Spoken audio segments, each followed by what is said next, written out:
y'all, my name is Rebecca. Welcome to my channel. I found this picture frame at my local thrift store for $5. It is approximately 40 inches by 15. And then at Hobby Lobby, I found two handles in their hardware section. After 50% off, they came to $1.49 a piece. They are very heavy, solid metal. And then I found a bag of 5 candle cups for $4.99. I measured and I found the half point on the side of my picture frame, and I used E6000 to glue the handles to the side of my picture frame. I used wood hot glue to glue the candle cups to the underside of each corner. I waited for the glue to set, which takes about 2 hours for the E6000 to set and be workable. However, it does take about 24 hours to completely cure. And then I took the piece outside and I spray painted the entire piece with the Rust-Oleum metallic gold. Everyone has their favorite gold. This just happens to be mine, and then I let it dry.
Traditional style coffee table that I love, and I have had it for 18 years or so. I purchased it at Kirkland's, and it has a shelf on the bottom. It has been very difficult to style. I have tried many things and nothing has really set well. It is also very dark. My thought was if I added a large tray, then if I grouped items together on the tray, on the bottom of this table, it would look less scattered and more intentional, and a metallic color would make it look brighter. On a recent shopping trip to the at-home store, I spotted a tray. It was simply breathtaking.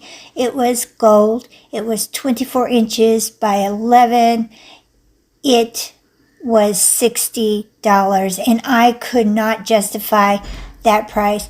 no matter how beautiful. So I came home and I started thinking about how I could create a similar look. And this is what I came up with by spending $15. While you're here, hit that subscribe button, hit that notification bell so that you're alerted when I have uploaded a new video. Give this video a thumbs up, because if I do anything, I share it with you, and I hope that when I have an idea and I share it with you, it gives you inspiration to design something even more fabulous. Thanks for hanging out with me. I really do appreciate it. Thank you so much for watching Crafts, Lives, and Chaos, and I'll catch y'all in the next one.